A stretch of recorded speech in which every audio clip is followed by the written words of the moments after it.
لبيك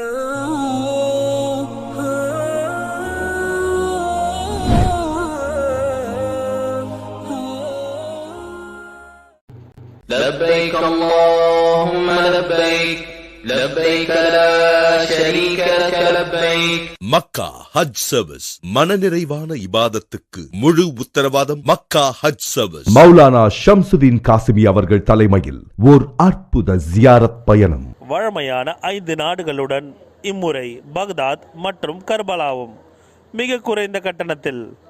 புறப்படும் நாள் இன்ஷா அல்லாஹ் டிசம்பர் 10. ஏமாற்றத்தை தவிர்க்க உடனே பதிவு செய்வீர். யாரடா சொன்னது எங்களை அந்நியர் என்று? அறிவிக்குரியவர்களே, இதற்கு முந்தைய பதிவிலே சாவர்கர் RSS ஃபவுண்டர்கள் ஒருவன், இவனை பற்றி சொல்லியிருந்தேன். இவன் எவ்வளவு பெரிய கோழை, கேடுகட்ட கோழை. வேடிக்கை பார்த்தான் சுதந்திர போராட்டத்தில், எங்கேயும் ஓரமான வேடிக்கை பார்த்துருக்கான். அவனை பிடிச்சி எடுத்துட்டு போயிட்டாங்க போலீஸ்காரங்க.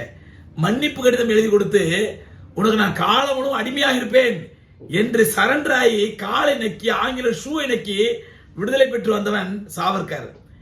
பேர் எடுத்து வீட்டி சாவர்கர் இவன் பேரு. இதை சங்கியை எப்படி மாத்திட்டாங்க, வீர சாவர்கர். இந்த கோழைக்கு பேரு வீர சாவர்கர். சரி, அதெல்லாம் இருக்கட்டும். இந்த வீர சாவர்கர் இவன் ஒரு புத்தகம் எழுதுறான், எரிமலை அப்படின்னு பேர்ல தமிழ்ல வந்துருது இந்த புத்தகம். வீட்டி சாவர்கர் எழுதிய புத்தகம் எரிமலைங்கிற பேர்ல. அந்த எரிமலையில முஸ்லிம்கள் சுதந்திர போராட்டத்திற்காக செய்த தியாகங்களை குறிப்பிடுறான். வீர சாவர்கர் RSS நிறுவனர்கள் ஒருத்தன். இவன் கூட முஸ்லிம்களுடைய தியாகத்தை இவனால் மறைக்க முடியவில்லை. இவன் சுதந்திர போராட்டத்தை பத்தி புக் எழுதுறான், பொய்யும் புரட்டுமா எழுதுறான். எவ்வளவுதான் பொய் எழுத முடியும்? கொஞ்சமா உண்மை எழுதணுமா இல்லையால? அந்த உண்மையை எப்படி எழுதுறான்? முஸ்லிம்களுடைய தியாகத்தை மறைக்க முடியவில்லை அவனால். அதுல எழுதுறான் ஒரு செய்தி, முஸ்லிம்கள் எந்த அளவுக்கு சுதந்திர போராட்டத்தை பங்கெடுத்தார்கள் என்றால், முஸ்லிம்களே ஃபக்கீர் சா என்ற கூட்டம் இருப்பார்கள். இவர்கள் யாசகம் தேடுவார்கள். ஃபக்கீர் சா கூட்டம் யாரு? யாசகம் தேடுறவங்க. நான் பார்த்துருக்கோம்ல, பச்சை தலைப்பா கட்டிக்கிட்டு டொங் டொங் கொட்டை அடிச்சுக்கிட்டு நம்ம கிராமங்களை வீடு பிச்சை எடுப்பாங்க, யாசகம் கேட்பாங்க.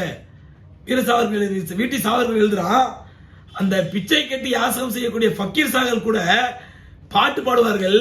அந்த பாடல்களை, சுதந்திர வேட்கைகளை உருவாக்கக்கூடிய கீதங்களை பாடி மக்களை உசுப்பேற்றுவார்கள்.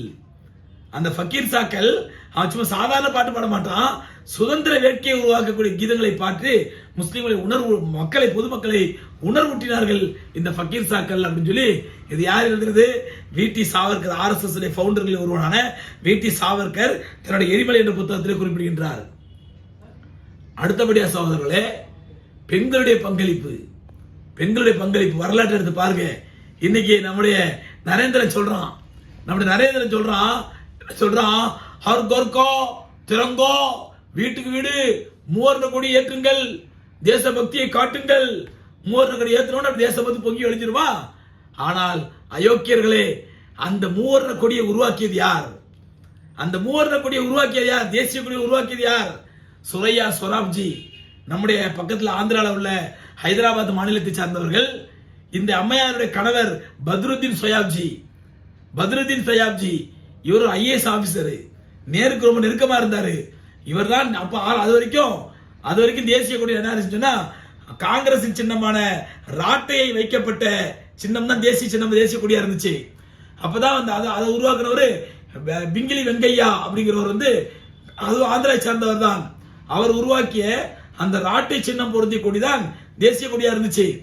அப்ப இந்த சுரையா தயாப்ஜியுடைய கணவர் பத்ருதீன் தயாப்ஜி இவர் தான் என்ன பண்ணாருன்னா, ஜவஹர்லால் நேரு சொல்றாரு, சொல்லி இந்த மாதிரிங்க, அதாவது கட்சி கொடியே தேசிய கொடியா இருக்கு, நல்லா இல்ல, அது பின்னாடி பிரச்சனை ஆயிடும், அதனால நீங்க ராட்டை வைத்த செடி கொடியை கட்சி கொடியா வச்சுக்கங்க, நம்ம வேற கொடி உருவாக்கணும்னு சொன்ன ஜவஹர்லால் நேரு ஒத்துக்கிறாரு. அதுக்கப்புறம் தான் அவருடைய மனைவியே, பத்ருதீன் தயாப்ஜியுடைய மனைவி சுரையா தயாப்ஜி, அந்த அம்மையார், அவங்க கையால் தேசிய கொடி உருவாக்குறாங்க. அதுலதான் முறையாக மேலே ஆரஞ்சு கலர், நடுவே வெள்ளை கலர், கீழே பச்சை கலர் வச்சு, நடுவுல அசோக சிக்கரத்தை ஊதா கலர்ல வச்சு அந்த அம்மா உருவாக்கி தான் முதல்ல கொடுக்குறாங்க. அது கதர் துணியில உருவாக்கி கொடுக்குறாங்க.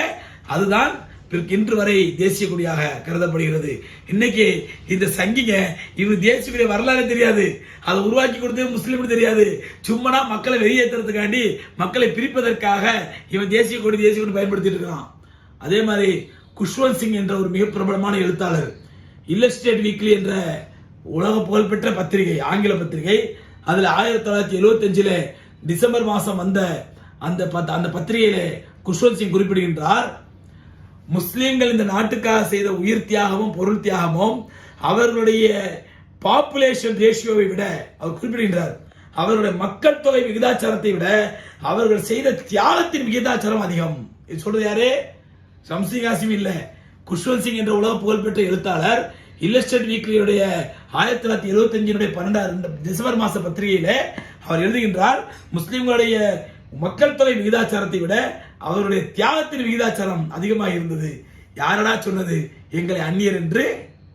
لبيك لا شريك لك لبيك. மக்கா ஹஜ் சர்வீஸ் மனநிறைவான இபாதத்துக்கு முழு உத்தரவாதம். மக்கா ஹஜ் சர்வீஸ்.